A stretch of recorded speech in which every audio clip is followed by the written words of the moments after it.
Olá, seja bem-vindo à série de entrevistas com os candidatos à Prefeitura de São Paulo.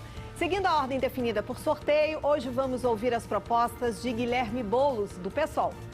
Lembrando que o SBT entrevistará os 10 candidatos de partidos que têm ao menos 5 representantes no Congresso.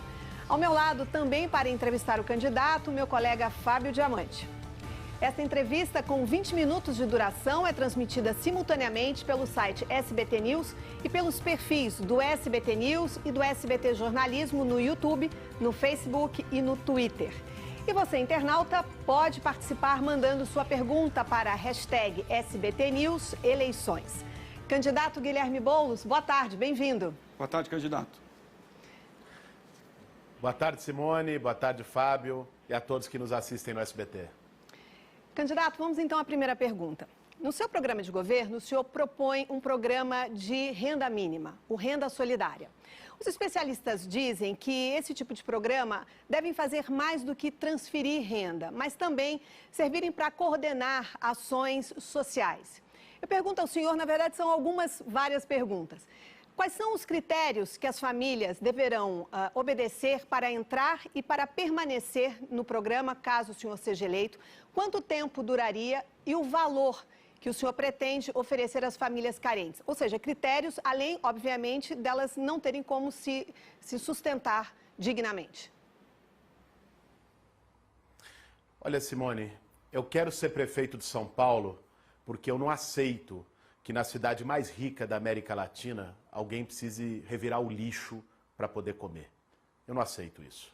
Eu luto contra isso há 20 anos no movimento social. O principal programa que eu quero fazer já logo em janeiro é o Renda Solidária, justamente porque, passando a pandemia do coronavírus, nós vamos viver uma epidemia de desemprego em São Paulo.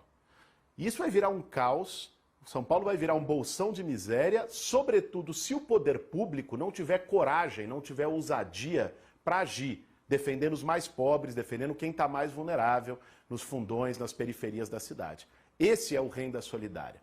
Então, pelo programa Renda Solidária, nós vamos atender até 1 milhão de famílias, que dá quase 3 milhões de pessoas na cidade, que são quem recebe, esse vai ser o critério inicial, menos de meio salário mínimo de renda. Isso, pelos institutos, pelos dados, pela própria ONU, define a situação de extrema pobreza. Eu quero acabar com a extrema pobreza em São Paulo. O valor, ele vai variar entre R$200 e R$400, a depender da situação da família, do número de filhos, enfim, de quanto tem, quanto ganha. Esses vão ser os critérios definidores. É claro, eu vou priorizar mães solo, chefes de família, pessoas que estão em maior vulnerabilidade. O programa não é provisório, não é emergencial, não é por um prazo específico de duração. Os programas de transferência de renda, Simone, pouca gente fala sobre isso, não é simplesmente você dar dinheiro para alguém e acabou ali. Uma mãe da Brasilândia, uma mãe do Grajaú, não é? Uma mulher ou um homem que está lá em Guaianazes, quando receber esses R$400, ele vai gastar isso no mercadinho do bairro, vai gastar isso no açougue, vai gastar isso no manicure, ou seja, vai ativar a economia local. Esse dinheiro vai gerar emprego na ponta, porque vai permitir que a economia gire, né, que tenha mais dinheiro nos bairros. E esse é o sentido desse tipo de programa. Os economistas chamam isso de efeito multiplicador, né? Então, além de você garantir renda e tirar as pessoas da miséria, você vai também reativar a economia num momento tão necessário de crise e de pós-pandemia na cidade de São Paulo. Por isso que eu e a Erundina vamos fazer a renda solidária a partir de janeiro do ano que vem. Candidato, com algumas diferenças, hoje muitas campanhas, muitos candidatos prometem auxílios para as populações mais carentes. Isso sempre foi um patrimônio da esquerda no país e hoje ela rende frutos e votos para a direita. O senhor tem uma série de desafios para ser conhecido ali na periferia, para conquistar o eleitor. O senhor entende que esse é um dos desafios para que o senhor conquiste ou reconquiste o eleitor na periferia? Fábio, sabe qual é a grande diferença entre a minha proposta e de outros candidatos? É que, por exemplo, o Celso Russomano está propondo isso agora e votou contra a permanência do auxílio emergencial federal. Votou para baixar de 600 para 300 como deputado lá. É hipocrisia, não tem coerência. O Bruno Covas agora resolveu propor renda mínima, ficou 4 anos lá, vem propor a um mês da eleição. Nossa, é muita cara de pau. Eu teria vergonha de fazer uma proposta dessa depois de ter ficado 4 anos e não ter feito nada. A diferença entre a minha proposta e a deles se chama coerência. Eu estou propondo fazer no governo aquilo que eu sempre defendi como militante social, como ativista político, que é atender justamente os mais pobres, quem está nas periferias, quem está mais vulnerável. Fábio, São Paulo é uma das cidades mais desiguais do planeta. Você sai aqui, você vai nos Jardins, em Moema, em bairros mais ricos, você vai ter os índices sociais da Suécia, os índices sociais da Dinamarca. Você anda, vai para a cidade de Tiradentes, vai para o Jardim Ângela, você vai ter os índices sociais dos países mais pobres do mundo. A quem que interessa esse abismo social tão grande na cidade mais rica do país? É isso que eu quero combater, é isso que a Erundina enfrentou há 30 anos atrás quando foi prefeita, e eu e ela, agora ela como minha vice, vamos enfrentar isso a partir do ano que vem como prefeito de São Paulo. Candidato, o senhor é a favor da obrigatoriedade da vacina contra a Covid quando ela estiver pronta? Simone, nesse ponto, eu sigo as recomendações das autoridades sanitárias, dos médicos. Né? Tem presidente da República, né, que acha que é médico, tem governador que acha que é médico e sai aí prescrevendo receita. Né? Daqui a pouco o CRM pega eles por exercício ilegal da medicina. Eu não faço isso. Né? Numa questão como essa da vacina, né, eu vou seguir o que as autoridades sanitárias recomendam, que é a vacinação geral. Inclusive na cidade de São Paulo, utilizando toda a rede de agentes comunitários de saúde, são mais de 8 mil agentes, que poderiam, na pandemia, ter sido utilizados para fazer testagem em massa, não foram, por uma omissão da prefeitura. Aliás, Simone, é um absurdo.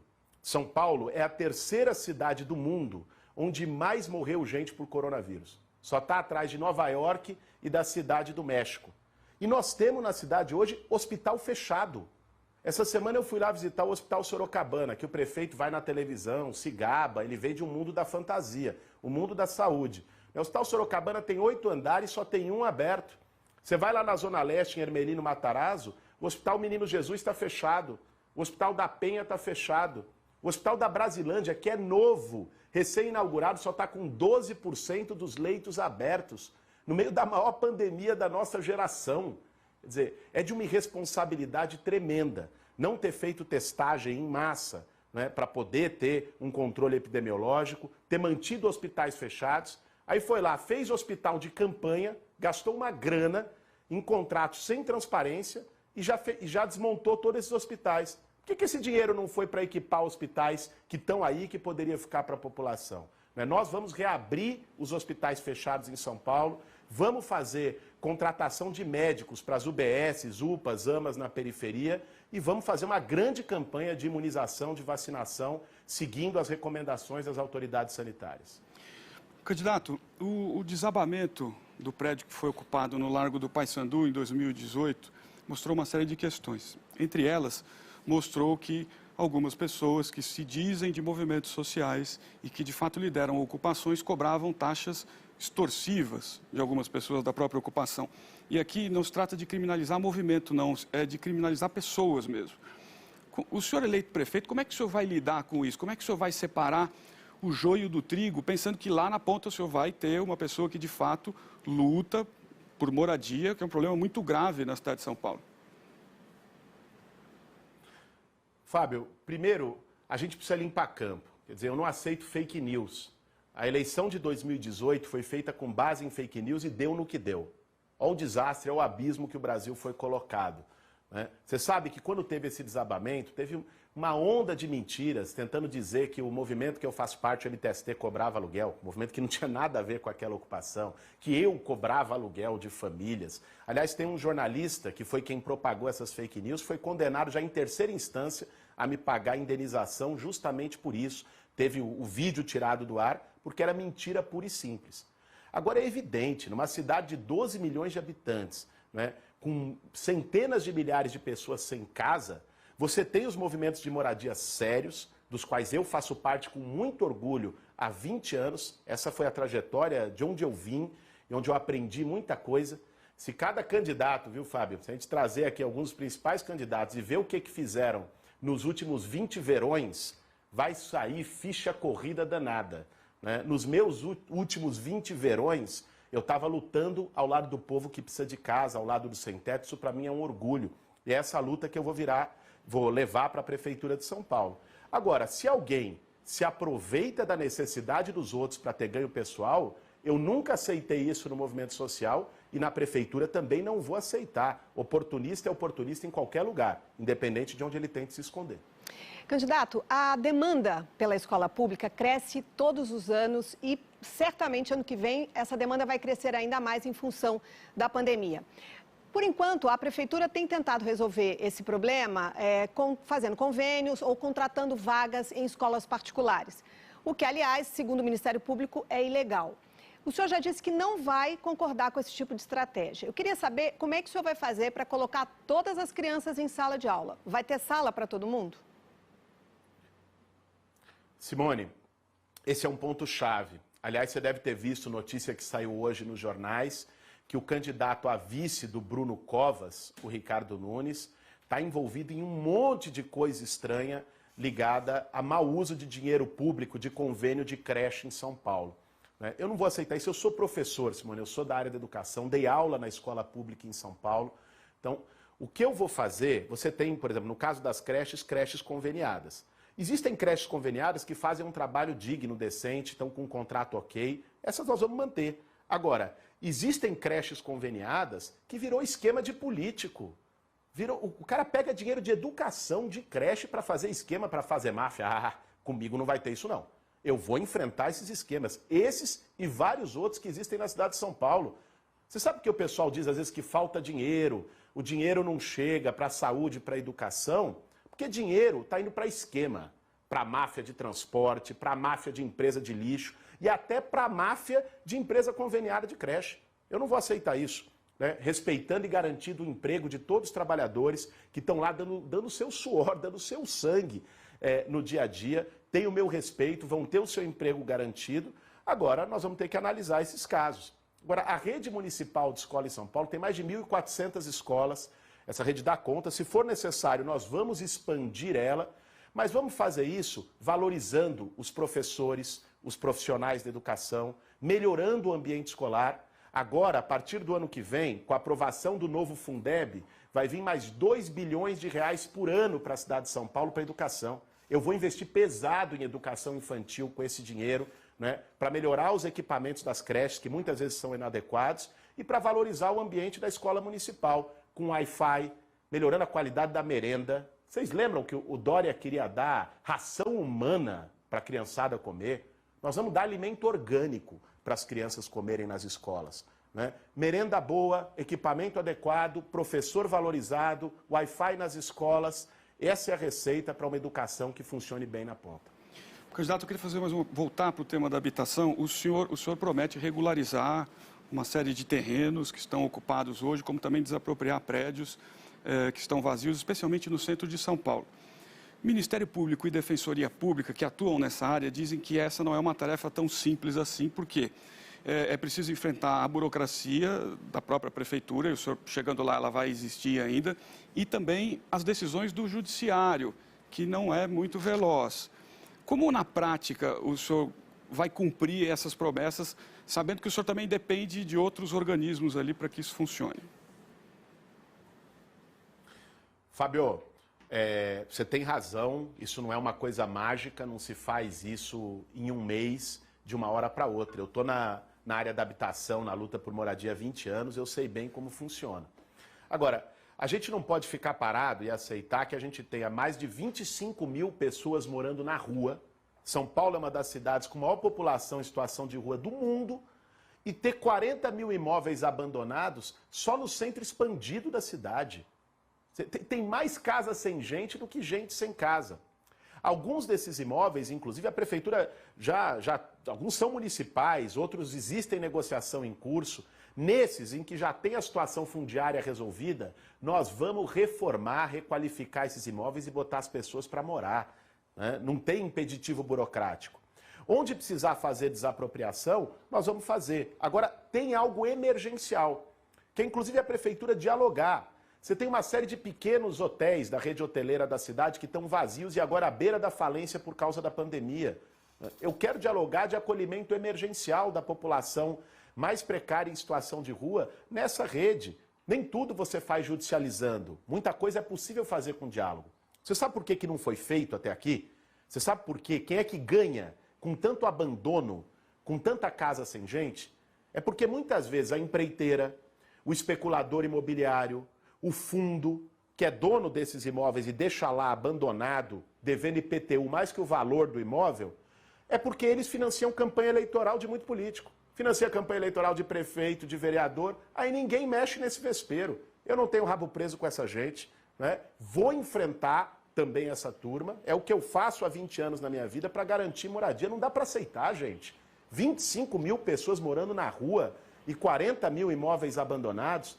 Vou retomar ainda os mutirões da Luiza Erundina, né, nas áreas da periferia da cidade, terrenos que estão vazios, muitos deles da prefeitura, fazer a urbanização e dar material de construção para as pessoas fazerem as suas casas de maneira digna, de forma mais barata e mais rápida. Candidato, temos 4 minutos para terminar a entrevista. Então vamos lá. Tarifa zero nos ônibus, o senhor vai fazer? E como, se o senhor pretende fazer? Por exemplo, na última prefeitura petista, o Haddad disse que não tinha como bancar isso, a não ser que tirasse dinheiro da educação, da saúde. O senhor vai bancar a tarifa zero nos ônibus? A tarifa zero é uma meta nossa, agora ela é um processo. Nós vamos começar já em janeiro ampliando as gratuidades. Passe livre para desempregado, que às vezes a pessoa, como é que ela vai procurar emprego se não tem o dinheiro para ir atrás? Passe livre para mulheres com crianças de colo e passe livres para estudantes. Boa parte desses já estão previstos em lei, o Dória cortou, o Bruno Covas vetou o passe livre para desempregado agora na pandemia. Nós vamos garantir isso. Nós vamos botar lupa nos contratos da máfia do transporte, Simone. Ah, isso eu vou fazer, né? E a gente sabe que tem muito esquema, já teve CPI que mostrou, já teve investigação que mostrou, já teve gente presa da máfia do transporte e a prefeitura continua dando mais 4 bilhões de subsídio. No meio da pandemia, eles diminuíram os ônibus de circulação e aumentou o subsídio. Eu vou mexer nessa caixa preta, né? E aí, mexendo aí, com certeza, tem dinheiro para garantir essas gratuidades.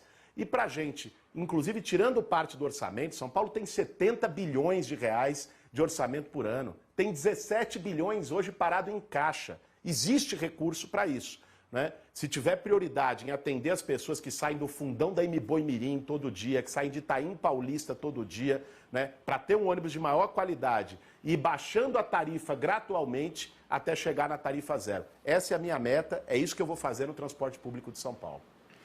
Candidato, eu queria fazer uma pergunta para o senhor. O que falta para o senhor conquistar o eleitor? Porque o eleitor da esquerda, ele ficou órfão, entre aspas. Ele se decepcionou com a esquerda.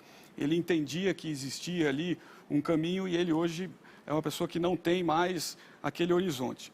O que o senhor tem que a esquerda brasileira não tem? O que o senhor tem para convencer o eleitor que hoje, na grande maioria, acha que político é tudo a mesma coisa? O que o senhor tem para oferecer de diferente? Fábio, meu caro, sabe o que a minha campanha e da Luiza Erundina está resgatando?